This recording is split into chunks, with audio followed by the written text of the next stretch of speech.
Olá, seja bem-vindo, seja bem-vinda. Estamos iniciando pela Web Rádio Estação da Luz, mais um Espiritismo e Educação, trazendo a você a visão do Espiritismo a respeito dessa área tão importante para o ser humano, que é a educação. Nosso programa é ao vivo, estamos aqui diretos, falando do Rio de Janeiro, e você pode participar do Espiritismo e Educação enviando sua mensagem através do YouTube ou também através do WhatsApp. E nós sempre reservamos a segunda parte do programa para responder perguntas que você, que nos acompanha, envia para nós.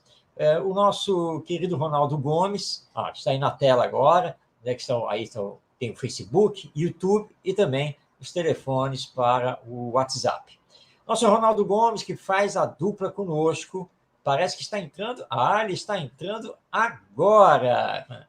Eu pensei que ia fazer o programa sozinho, mas fui salvo. O Ronaldo está entrando, mas parece que ele está com algum problema aí com a internet. Mas daqui a pouco ele estará conosco e dará a sua saudação. Hoje nós vamos tratar de um tema que é da máxima importância. Nós vamos falar do desenvolvimento das virtudes na criança.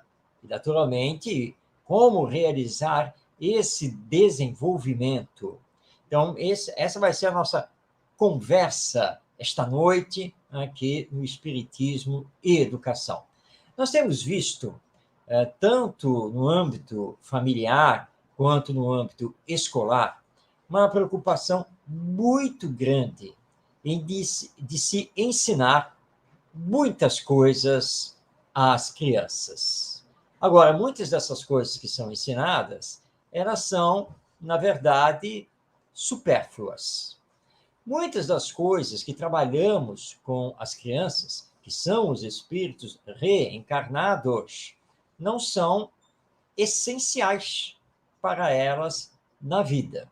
Então, é isso que nós vamos conversar hoje. Parece que o nosso Ronaldo conseguiu estabilizar, já está aí conosco na tela. Boa noite, Ronaldo, sua saudação.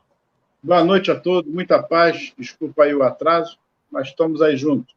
Jesus nos abençoe, gratidão a todos.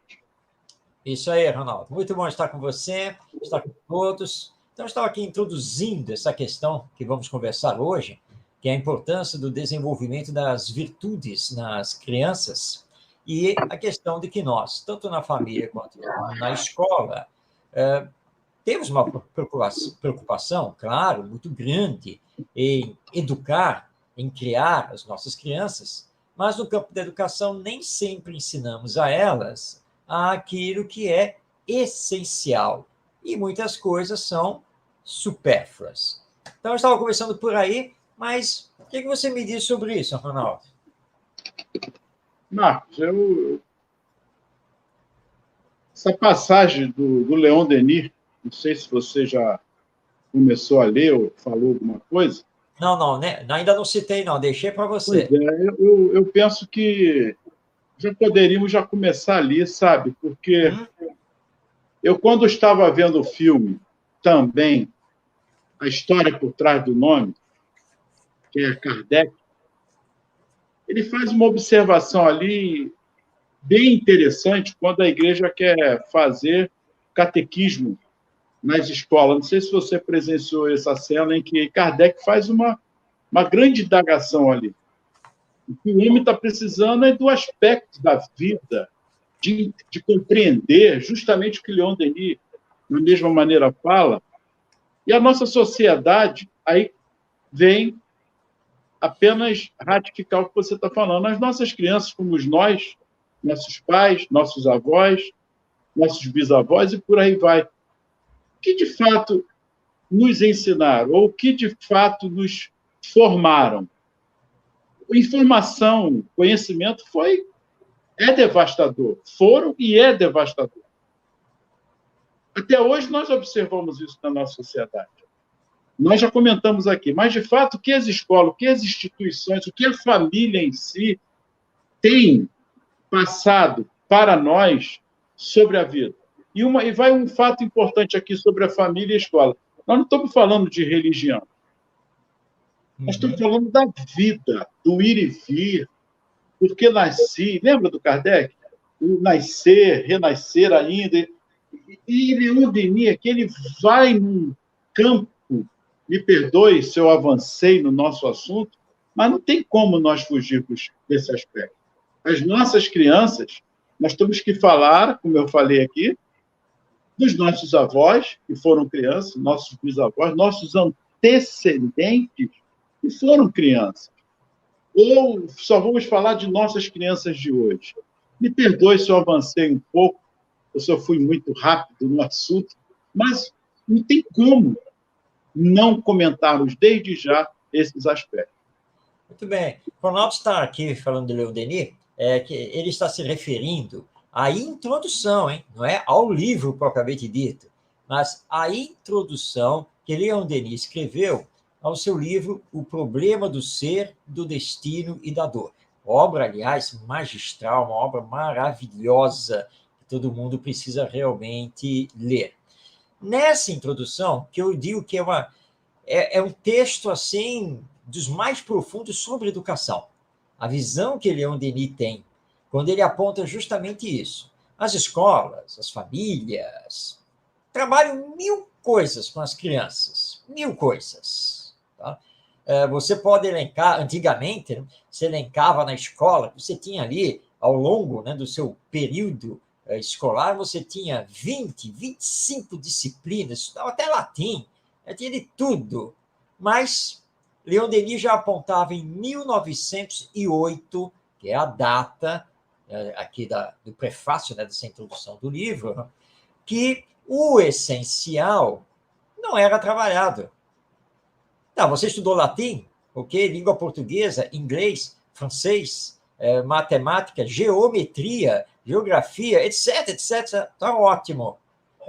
Mas você é honesto?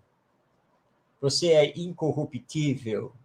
Você é bondoso, afável? Você é sensível aos problemas dos outros? E aí Leon Denis toca nisso, porque essa é a essência da preparação para a vida. E aí Leon Denis, como espírita, ele fala preparação para a vida esta e a futura, por causa do retorno ao mundo espiritual e, mais ainda, uma próxima encarnação. Então, essa é a visão que o Espiritismo possui e que joga, então, um peso bem grande nessa questão de desenvolver as virtudes da criança. Abrindo aqui, parêntese, espírito reencarnado, porque nós não podemos esquecer disso, não é, Ronaldo? E aí, nós vamos a Jesus, porque a vinda de Jesus e a vida de Jesus representa para nós o quê? Bater palmas, ficar gritando hosanas nas alturas o tempo todo, ó Senhor, e vamos, e pá, e no Espiritismo, no Flamengo, o que é? É a vida, é a vinda e a vida de Jesus. Não seria nós vivenciarmos, de fato, não é santidade, mas vivenciar o que ele trouxe para nós, que está até hoje de braços abertos esperando transformações individuais e coletivas no amor, nas nossas virtudes, nas nossas transformações, uns com os outros, de respeito, você acabou de falar. E aí, Leon Denis, lá à frente, numa das partes, ele diz assim, nos meios universitários, reina ainda completa incerteza sobre a solução do mais importante problema com que o homem jamais se defronta em sua passagem pela Terra. Essa incerteza se reflete em todo o ensino. A maior parte dos professores e pedagogos afasta sistematicamente de suas lições tudo que se refere ao problema da vida, as questões de termo e finalidade. Isso é muito profundo, Marcos. Muito. Então, somente informar conhecimento, mas e a formatização? A formação, de fato, você acabou de colocar. Somos honestos? A sociedade está honesta? Claro que houve avanço. Não estamos aqui discutindo que não.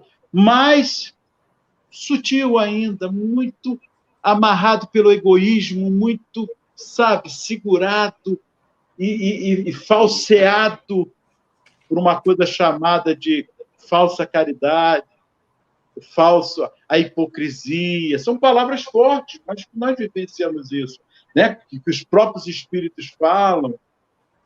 A caridade para aparecer, desconto no imposto de renda. Ué, até eu quero ter um bom desconto quando fizer uma ótima caridade.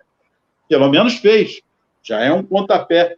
Mas, de fato, quais são os interesses morais que estão por trás disso? Que educação foi preconizada na família, na escola, que devem ser uma parceira, de fato, pensando nessa criança.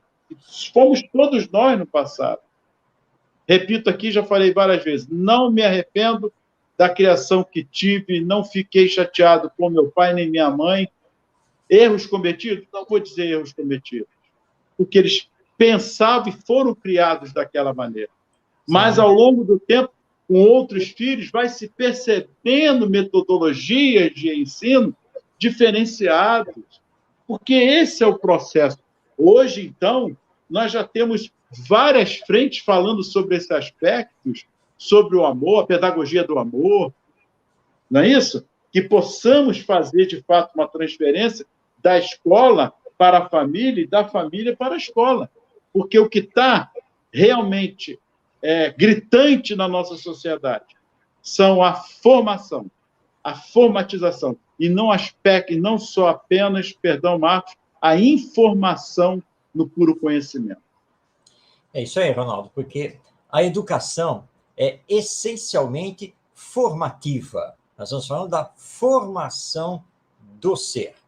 E Leon Denis, ao citar mais especificamente o ambiente universitário, acadêmico, que é estéril, é impressionante, porque nós já temos mais de 100 anos desse texto, e nós continuamos a assistir praticamente a mesma coisa. E você estava falando, eu estava aqui recordando, certa vez, que eu participei de um evento sobre educação, e eu fui apresentar a pedagogia da sensibilidade, que é um desenvolvimento nosso dentro do trabalho que realizamos no meio educacional. Então, eu estava lá fazendo uma apresentação, estava assim, usando os slides, e aí eu fui interrompido por uma pessoa que estava assistindo, e ela era professora universitária, e ela disse assim, mas o senhor está já falando direto aí no amor, porque eu usei, né, que o amor é a base para que você possa ter uma pedagogia que sensibilize, né, o ser. E assim, não, mas o senhor não pode fazer essa afirmação. Por quê? Não, porque para afirmar que o amor é a base da educação, nós precisamos primeiro estudar o que é o amor.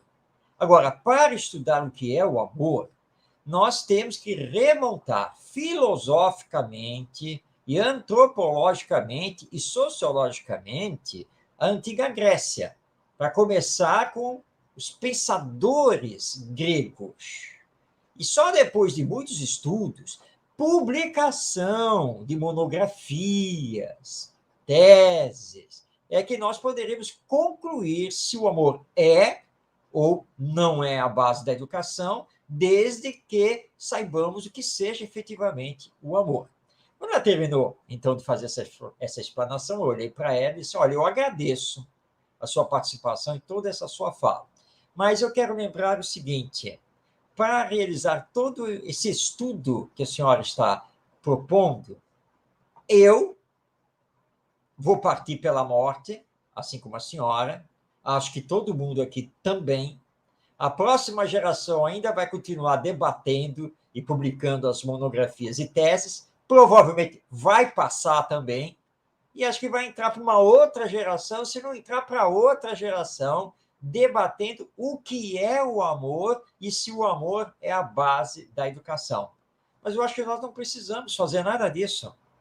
Basta olhar a vida que temos aqui na sociedade humana e o quanto é urgente aprendermos a nos compreender, a nos tolerar, a respeitar os direitos do outro. E tudo isso, na verdade, é o amor. Então, respeitando sua fala, eu peço licença para continuar a minha apresentação, porque eu parto dessa afirmação. Amor é isto e o amor é a base da educação. E eu fui embora, né? Fui lá falando. E no final, quando encerrou, aí ela veio, né? Ela veio e eu me preparei. É agora, né? Porque a acadêmica vai me amassar aqui agora, né? Mas ela chegou para mim, me cumprimentou e disse: professor, gostei muito das suas colocações e da sua apresentação. É isso mesmo que nós estamos precisando. Foi graças a Deus.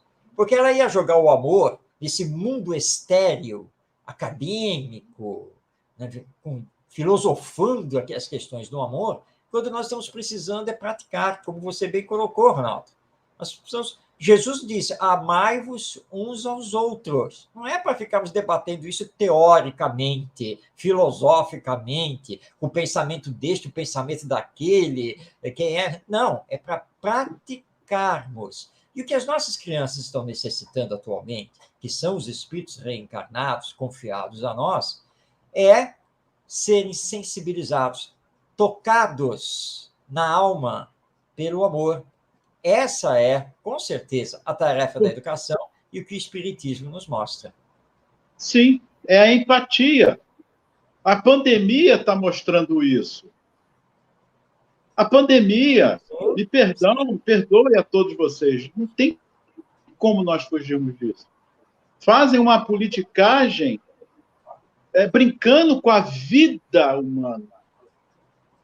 Estão brincando. Responsabilidade de quem está fazendo. Sim. Mas é triste vermos isso. Mahatma Gandhi, ele vinha caminhando e os soldados vinham justamente para provocá-lo, e um deles chega perto, que é para provocar, para poder prendê-lo, né? Dá-lhe um soco, ele cai, ele levanta, ele dá outro soco, ele não reage, aí o soldado vira. Com quem você aprendeu a ser covarde assim?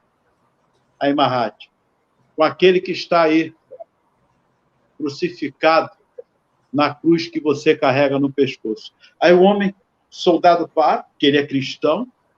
Sim. E aí? Cristão com crucifixo no pescoço, que prega o Cristo. Como é que fica isso? E ele estava ali dando um murro, mas Cristo não ensinou isso.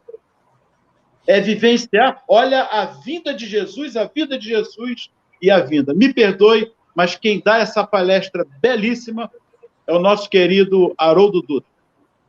É belíssima essa palestra. E então é isso que nós precisamos compreender. E me perdoe, Marcos, dá um tempinho aqui. Continua, Leon Denis. A educação que se dá às gerações é complicada, mas não lhes esclarece o caminho da vida. Não lhes dá a têmpera necessária para as lutas da existência. O ensino clássico pode guiar no cultivo, no ornamento da inteligência. Não inspira, entretanto, a ação, o amor, a dedicação. Ainda menos obtém se faça uma concepção da vida e do destino que desenvolva as energias profundas do eu e nos oriente os impulsos e os esforços para um fim elevado.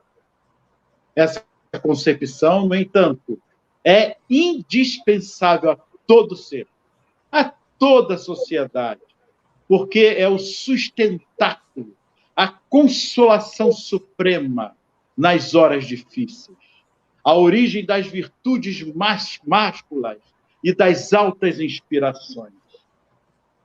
Olha aí, isso, né?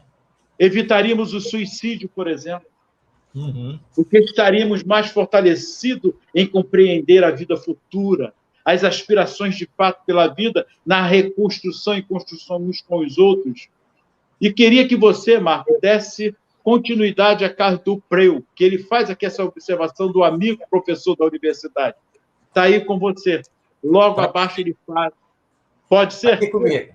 Pode, vamos lá. Então, Leon Denis cita o Carlos Dupreu, que diz o seguinte: um amigo meu, professor da universidade, passou pela dor de perder a filha, o que lhe reavivou o problema da imortalidade.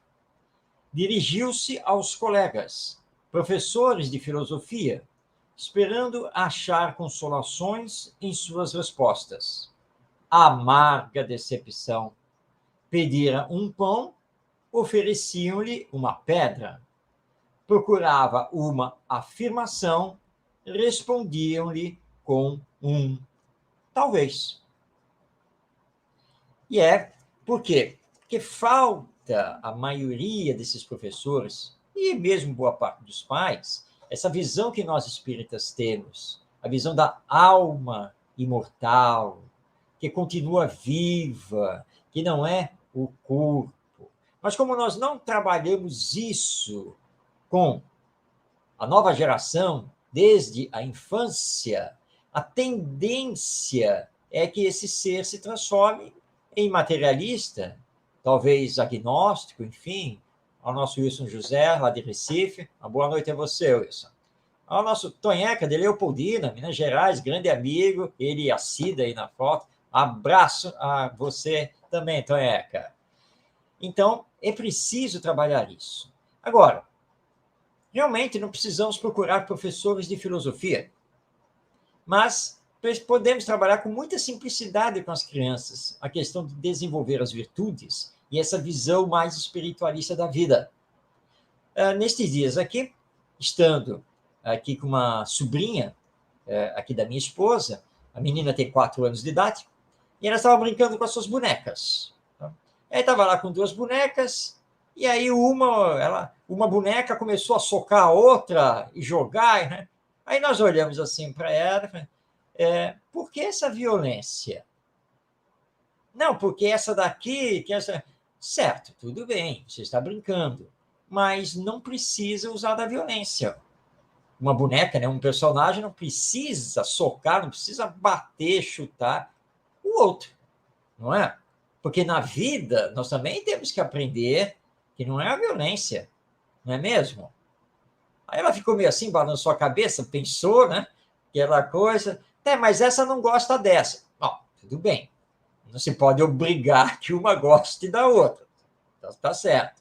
Mas o fato de não gostar, dentro da brincadeira que você está fazendo, não quer dizer que uma tenha que ser violenta com a outra. Você gostaria que se alguém, por exemplo, um coleguinha seu lá da escola, se ele não gostasse de você, que ele batesse em você? Não, não é? Então, aliás, foi Jesus, é aquele lá que você já viu, é aquele lá que ensinou isso. Nós precisamos aprender a fazer aos outros somente aquilo que queremos que os outros nos façam. E aí ela pegou, raciocinou com seus 4 aninhos de idade, mas isso daqui é só uma brincadeira. Mesmo sendo uma brincadeira, não há necessidade de usar a violência, porque a violência é tudo de ruim que pode existir, tá bom? E aí ela, ok, e as bonecas pararam de brigar entre si na fantasia dela. Então, ou seja, os pais não podem perder essa oportunidade. Simples. Tá? Agora, e para por aí, porque não adianta começar a querer dar sermão e explicar um monte de coisa. Só tem 4 anos.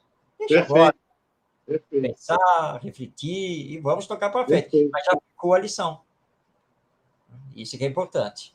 Porque aí é que vem os questionamentos à frente. Não respeitar o outro porque não pensa como eu. Está errado.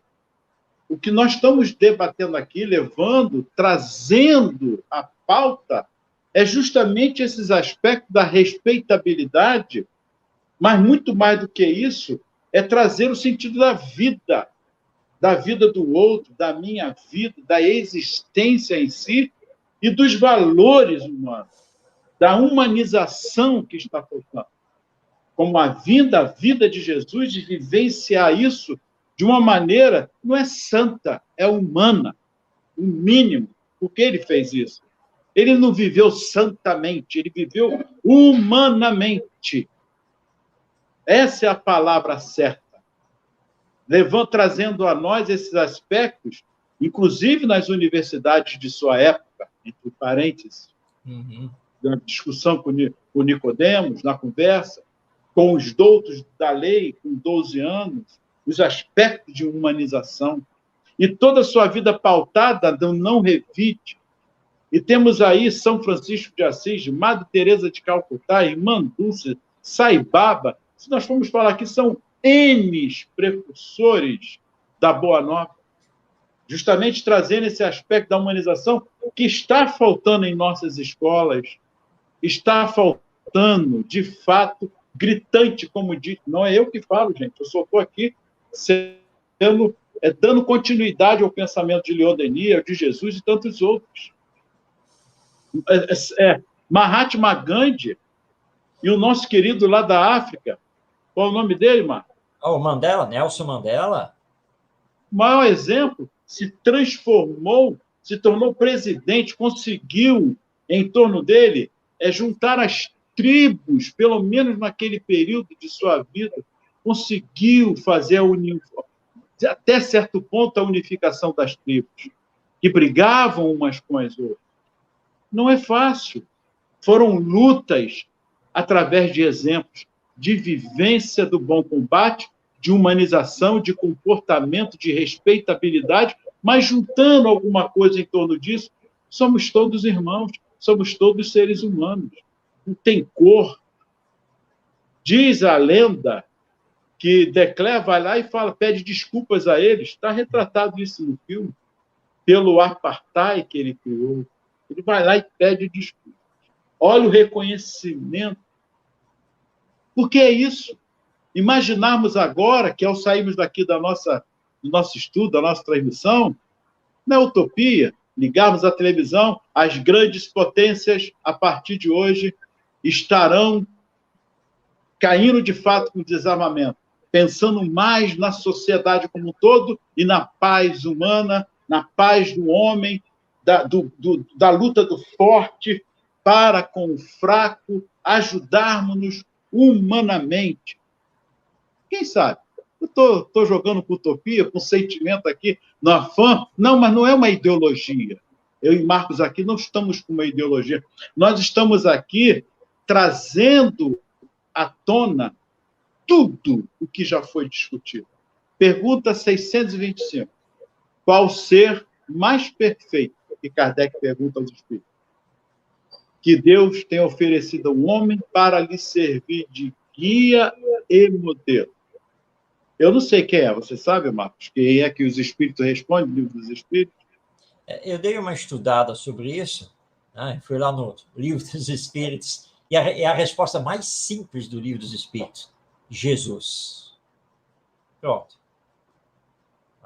Obrigado. E aí, precisamos seguir. É o nosso guia e modelo. E lembrando, né, Ronaldo, que se nós não trabalharmos o desenvolvimento das virtudes das nossas crianças, que são os nossos filhos, são nossos alunos, nossos sobrinhos, enfim, lembremos que eles vão crescer, vão se tornar adultos. Ele pode chegar a você e dizer assim: ô pai, o senhor me empresta X para que eu possa aplicar não sei aonde, que eu estou com uma ideia na cabeça, e você pode dizer a ele assim: não vou emprestar, não.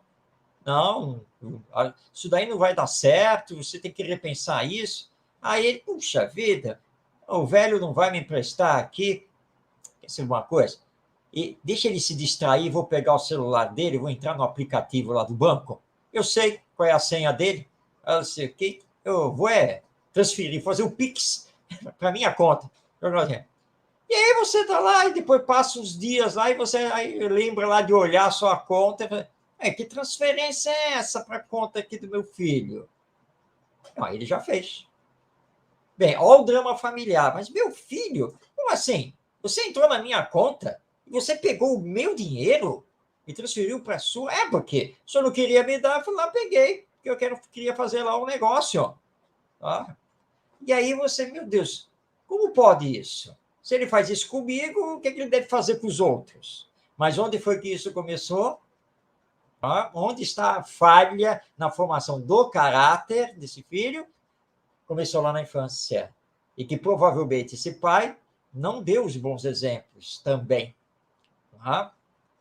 Então, é preciso tomar muito cuidado com isso, precisa desenvolver as virtudes, porque amanhã é a lei de consequências, né? Volta Perfeito. para nós. Né? Então, Marcos, a primeira pergunta que você me fez lá atrás, no início da nosso estudo, respondeu ou ainda está? Não, acho que está respondido.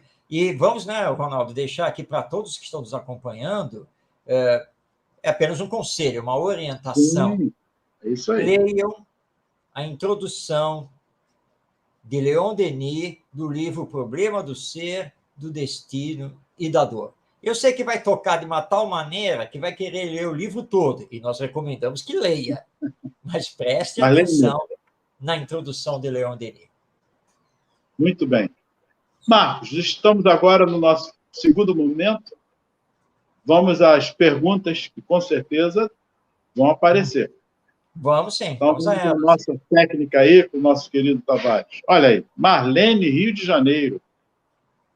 Sendo a escola laica, como estudar com os alunos conceitos espiritualistas da vida? Muito Gostei. bem, Marlene. Bom, sim, a escola é laica. Isso está na lei, a não ser que, sendo uma escola particular, ela tem uma diretriz confessional, religiosa. Isso é permitido. Agora, a nível de escola pública, toda e qualquer escola pública é laica. Bem, você está perguntando como estudar com os alunos conceitos espiritualistas da vida. A sua pergunta está bem feita, porque não se trata de estudar conceitos religiosos. Porque conceitos religiosos nós entramos numa outra área, porque, querendo ou não, nós vamos ter que entrar na concepção religiosa, de doutrina religiosa. E aí nós teríamos, assim, um embate muito grande para fazer, porque, obviamente, o professor que é católico vai querer, então, trabalhar com seus alunos os conceitos espiritualistas do catolicismo, o evangélico, e assim por diante. Aliás, essa foi uma discussão muito grande aqui no Brasil na década de 1980, 1990, quando a LDB, a Lei de Diretrizes e Bases da Educação Nacional, sofreu uma modificação, porque estava se debatendo o ensino religioso. E nós, espíritas, nos posicionamos que entendíamos o ensino religioso como sendo o ensino moral, não desta ou daquela religião. Infelizmente, prevaleceu esta última ideia. Mas é possível trabalhar espiritualidade, fazendo seus alunos pensarem. Entrando pelo campo mais da filosofia, por exemplo, e você apenas questionar quais são as convicções deles em relação ao que eles são, o que estão fazendo aqui na Terra, nesta vida, o que é que eles pensam sobre a morte, por exemplo. E você, mesmo sendo espírita, você vai apenas entrar nessa conceituação das possibilidades. Pode discutir a alma. Isso aí faz parte de um programa de filosofia, por exemplo. Você discutir a existência ou não da alma. Então, é perfeitamente possível. Agora, como professora, você tem que se abster de levar para os seus alunos a sua crença particular. Não é fácil. Claro que não, porque existe uma tendência. Eu sou espírita, é óbvio que eu vou ter uma tendência de, como se diz popularmente, puxar a brasa para a minha sardinha. Mas como eu estou como professor numa escola laica, eu não posso fazer isso. Mas eu posso levar para eles múltiplas ideias da questão do que seja a vida, a alma, possibilidades da morte. Eu posso levar para dentro da sala de aula, por exemplo, o filósofo grego Sócrates. Claro, eu vou adequar ao nível, claro, de desenvolvimento e faixa etária dos alunos com os quais eu trabalho, mas eu levo Sócrates para dentro da sala de aula. Lembrar para eles, Sócrates foi um filósofo da antiga Grécia. Vamos estudar um pouquinho sobre ele aqui, vamos conhecer a vida dele aqui, tá? Bom, no final da vida dele, ele já tinha 70 anos de idade, ele foi condenado à morte, tá? Porque acharam que ele estava lá corrompendo os jovens com as ideias deles. Se vocês quiserem conhecer as ideias deles, nós podemos trabalhar isso depois. Mas o que eu quero trazer para vocês aqui é o seguinte: sabe como é que ele encarou a morte? Com a maior tranquilidade. Tranquilo, tranquilo. E os amigos não entenderam como é que ele estava tão tranquilo assim. E ele disse, olha, tem duas ideias principais sobre a morte. A primeira, que a morte é o fim de tudo. Bem, se a morte for o fim de tudo, eu tenho que ficar tranquilo. Eu já estou passando dos 70 anos de idade. O que eu já tinha que fazer, eu acho que já fiz. Então, as minhas dores, os meus problemas, as minhas dívidas, enfim, tudo vai cessar. Então, se é assim, morro tranquilo. Agora, tem uma segunda ideia sobre a morte, de que, na verdade, ela não é o fim de tudo, mas que nós continuamos vivos como alma. Ora, então eu penso aqui, se continuamos vivos como alma, isso quer dizer que aqueles que já morreram antes de mim continuam vivos como almas.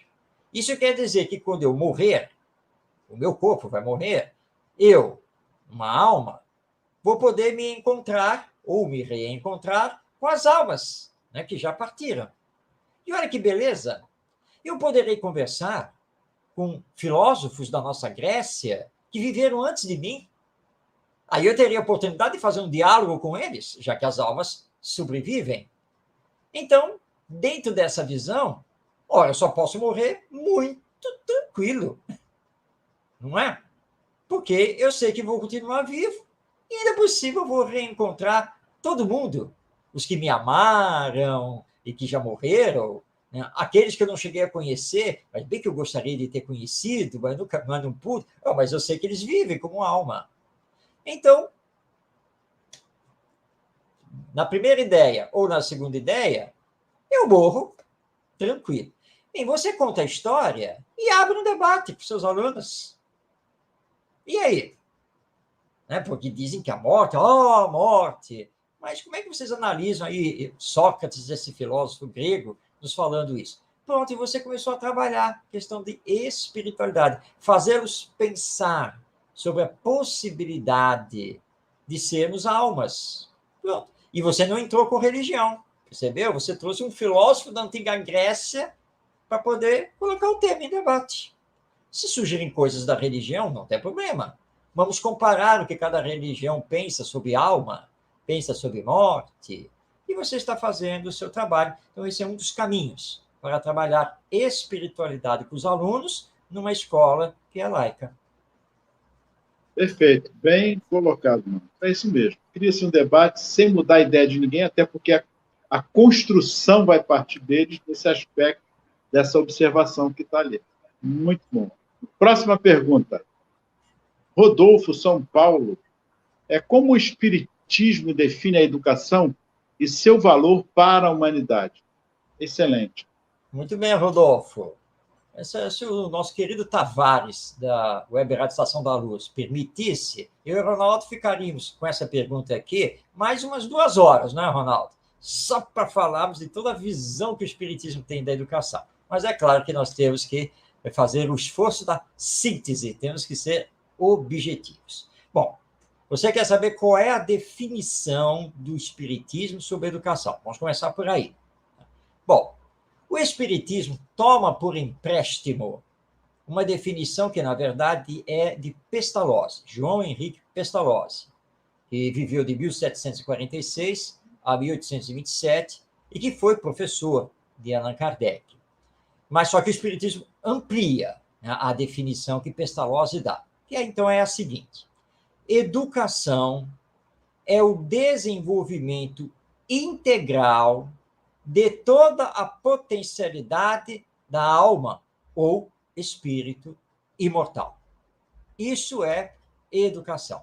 Aí, então, o Espiritismo está nos dizendo que, quando falamos em educação, nós estamos falando no desenvolvimento de todo o potencial intelectual e de todo o potencial moral do espírito, levando em consideração a reencarnação.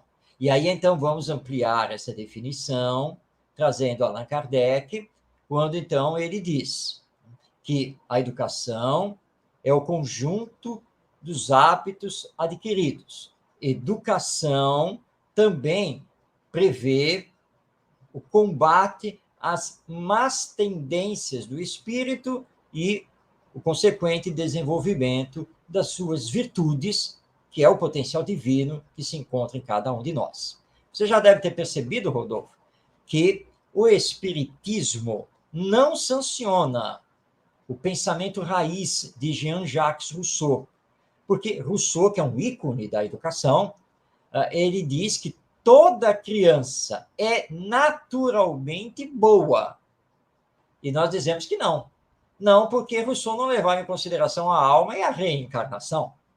E o espírito pode ser naturalmente mal, pelo que ele fez no passado e por ter se desviado totalmente da lei de amor. Agora, como o potencial divino está nele, ele é um ser reeducável. Tá? E aí, para levarmos ele de volta à sua natureza divina.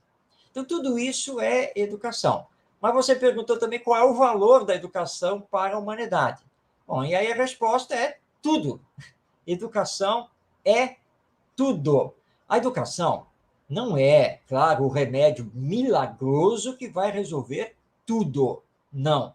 E aí, nós vamos utilizar aqui a fala do Paulo Freire, esse grande educador brasileiro, que, sim, a educação pode não ser o remédio para tudo, mas não resta nenhuma dúvida que todas as soluções de todos os problemas da humanidade passam pela educação. Vão ter que utilizar a educação. Não tem jeito. Então, a educação é tudo, considerando a educação do ponto de vista formativo do ser moral e, principalmente, e isto é a colocação também de Paulo Freire, que muitos criticam, é principalmente a formação moral desse ser agora reencarnado. Então, tudo isso é a educação e o seu valor para a humanidade. Muito bem. É um assunto muito vasto, com certeza. Fátima Natal, o que dizer para pais que mantêm uma rotina familiar confusa? É o que mais temos visto.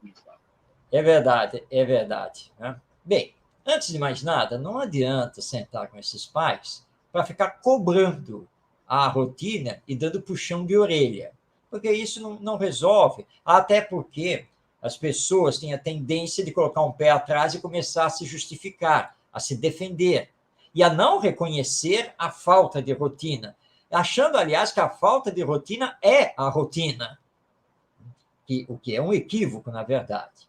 Mas o que se pode fazer com esses pais é levá-los a pensar. Porque a educação é isso, a educação tem que levar o ser a pensar. Trazendo Sócrates de novo aqui para o nosso programa, ele lançou isso, né, que é a chamada maêutica, em que ele conversava com as pessoas lançando perguntas. E ia trabalhando. Aí fazia, Ronaldo, mas para você o que é justo e o que é injusto? Para mim, justo é isso, injusto é aquilo. Sim, mas considerando essa sua resposta, no caso de acontecer isso assim, assim, seria justo ou seria injusto? Não, bem, nesse caso seria injusto. Mas se levarmos em consideração a sua primeira resposta, nós poderíamos dizer que seria justo. Mas agora você afirma que é injusto. Então ele levava o interlocutor a ter que pensar. Então nós temos que pegar esses pais com muita calma, com muita compreensão e questioná-los. Vem cá, vocês não acham que se houvesse um pouquinho, sei lá, um pouco mais de organização entre vocês não se atrasariam tanto para os compromissos? Mas eu já falei isso para ela. É o jogo de empurra, né? Porque o outro da relação é sempre o culpado. Na verdade, a culpa, se é que existe alguma culpa, é dos dois, que precisam realmente estabelecer uma rotina.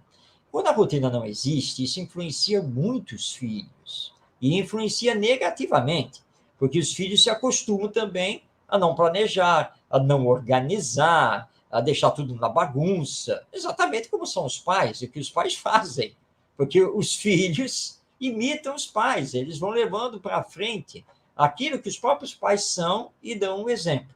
André Luiz, esse querido companheiro espiritual, através do Chico Xavier, ele diz que 90% das pessoas, e realmente e estudos psicológicos atuais concordam com o André Luiz, 90% das pessoas se deixam levar pelas outras, pela influência das outras. Ainda mais a criança sob a influência dos pais. Então, nesse bate-papo, nessa conversa, e dando alguns bons exemplos para os pais pensarem, então levá-los então, a refletir sobre o quanto é bom ter efetivamente uma rotina. Para não acontecer assim, né? Por exemplo, domingo. Domingo é clássico para isso. Né? Bom, a que horas vai sair o almoço? Aí vem a resposta clássica. Acho que nem Deus sabe. Porque aqui nesta casa, ó, não tem hora para nada. Isso é muito prejudicial ao desenvolvimento do ser humano. Então, vamos nessa conversa, tentando levar com que eles pensem e cheguem à conclusão que realmente ter algumas rotinas é bom não apenas para os seus filhos, mas é bom para eles também. É criar reflexão sobre as ações, as atitudes, as causas e consequências e o do que está acontecendo aos poucos. Realmente, Jesus faz isso conosco, tentando até os dias de hoje ainda. Deus vem fazer isso por amor a nós e está aí. As causas e consequências na própria natureza, nas nossas ações contra a natureza, contra também a nossa própria natureza. Muito bom, Marcos. Próxima pergunta. Berenice Recife. O fato de vermos crianças bem mais espertas e inteligentes que antigamente é sinal de evolução? Boa pergunta. Boa pergunta mesmo. Sim, sim, claro que é sinal de evolução no campo intelectual. Porque a criança ser mais esperta e inteligente, nós estamos falando apenas da área cognitiva, da área intelectual, da inteligência. Mas mostra, sim, claro, toda uma evolução, porque as crianças de hoje são muito diferentes das crianças de 50 anos atrás, por exemplo, 60, 70 anos atrás, 100 anos atrás. Não resta nenhuma dúvida. Por quê? Porque os espíritos cada vez se preparam melhor para reencarnar. Por exemplo, eu e o Ronaldo aqui, nós dois estamos na casa dos 60 anos. Então, quando reencarnamos, lá atrás, nós não passamos, eu acredito que não passamos no mundo espiritual, por uma preparação para, já na infância, estarmos aptos à tecnologia da informação. Porque não existia, não, Ronaldo? Na nossa época da infância não existia tecnologia da informação, não existia computador, internet, redes sociais, todas essas coisas. Nem se pensava, aliás, sobre isso. Então, é claro que nós tivemos, no mundo espiritual, uma preparação diferente para reencarnar, encontrando a sociedade da época como ela era. Então, as crianças de hoje, que são os espíritos reencarnados, já vêm preparados para toda essa tecnologia de informação digital que nós já temos e que tende a evoluir cada vez mais. Por isso que essas crianças, com 2 anos de idade, ou às vezes até menos, não ficam surpresas com um celular. Pelo contrário, vão lá com a maior normalidade. Já vão lá. Eu vejo aqui as crianças da família, todas elas são pequenas, estão na faixa de 4 a 7 anos. Elas têm menor, é que os meus netos ainda estão abaixo dessa faixa. E eles, na maior tranquilidade, sabem pegar o controle remoto da Smart TV, pega o celular da sua mão e ele sabe exatamente como puxar lá o YouTube, por exemplo, como é que é e tal, e pede para você já fazer a senha, porque a senha ele não tem, né? Claro, né? Mas ele já sabe que precisa lá da senha. E meu Deus, mas que geração maravilhosa. É sinal de evolução. Mas, Berenice, vamos agora colocar a vírgula. Sinal de evolução intelectual, técnica, mas nem sempre acompanhado de evolução moral. E esse é o X da questão. Tá? E nós precisamos equilibrar a evolução intelectual com a evolução moral. Hoje, nós estamos vendo realmente muita evolução intelectual, muito progresso nesse campo, mas com seres que são egoístas, insensíveis, vaidosos, orgulhosos, que, se não gostar do nosso programa Espiritismo e Educação, ele não vai pensar duas vezes em entrar em contato com o nosso querido Tavares, que está nos bastidores. Tira esse programa do ar. Acaba com esses dois aí falando de educação e espiritismo, que já se viu. Por quê? Porque ele não quer o bem do próximo. Então, ele vai lutar contra. Então, evolução, sim, na inteligência, na intelectualidade. Nós precisamos nos preocupar se esse espírito que está na infância, se ele mostra também evolução moral. E se não mostrar, precisa ser educado. É isso que tem que acontecer.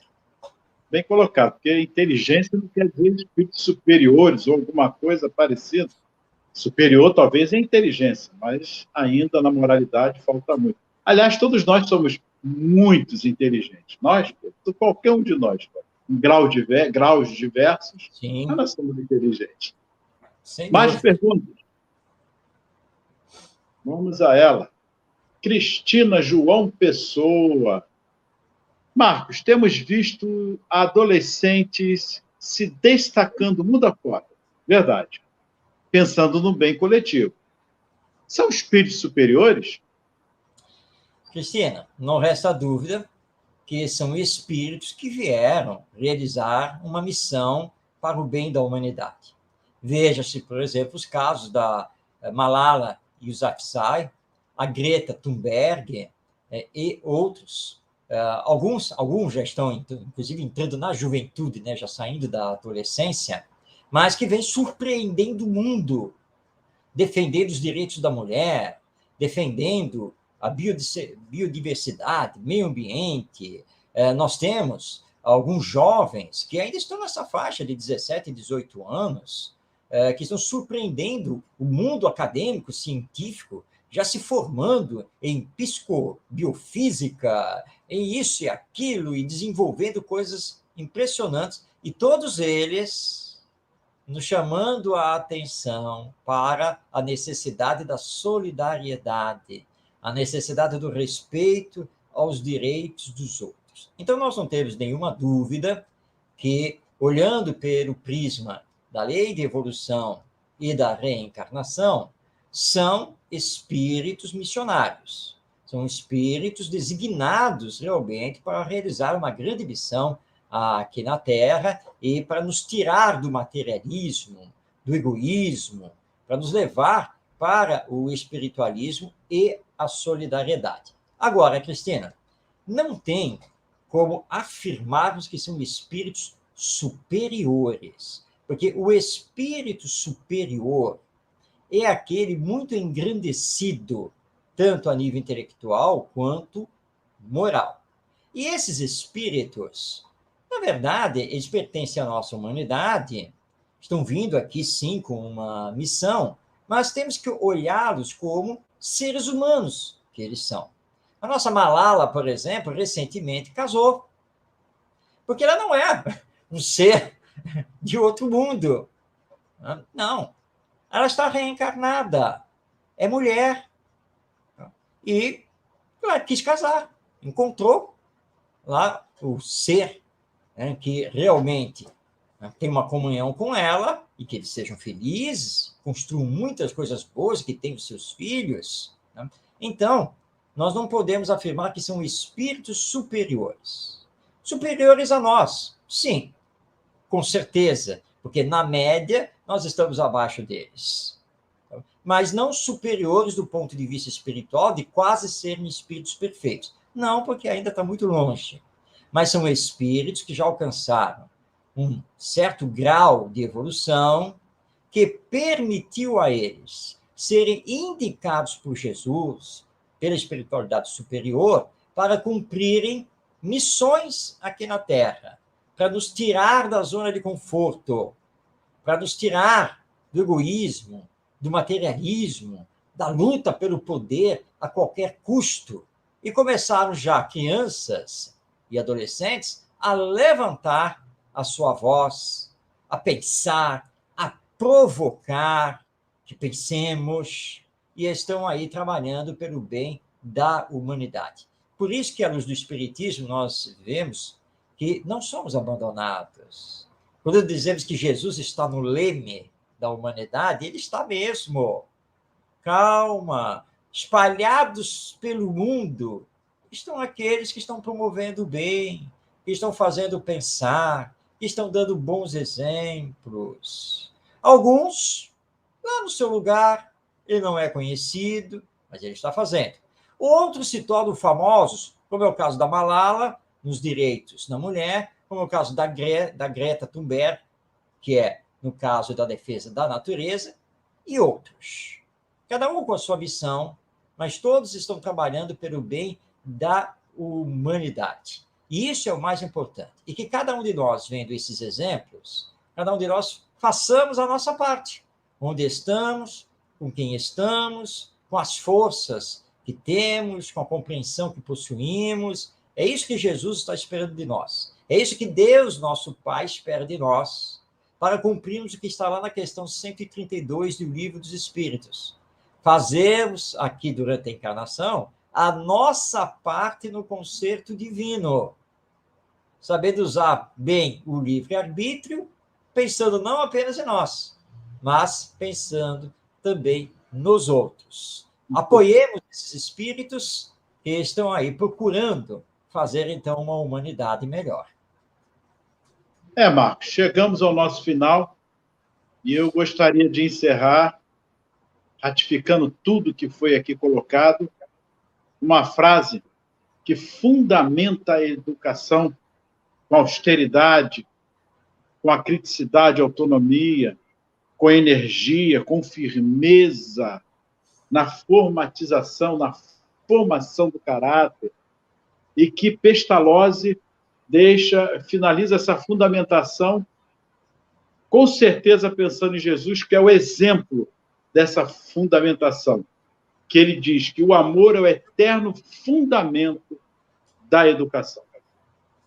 Muita paz, que Jesus abençoe a todos vocês.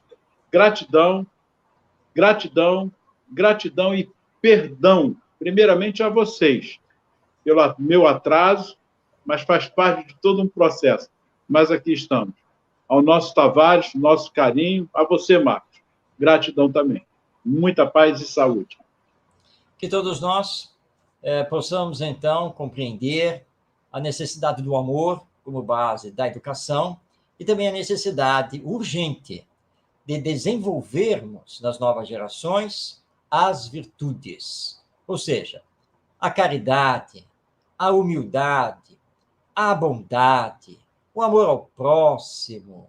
Tudo isso é da máxima importância se queremos ter realmente uma humanidade melhor. E deixamos aqui para você nosso convite para nos encontrarmos na próxima segunda-feira, 20h30, pela web rádio Estação da Luz, que transmite o Espiritismo e Educação e toda a sua programação através do Facebook e também do YouTube. Que Jesus, nosso Mestre, lhe abençoe, paz em seu coração e até o nosso próximo encontro.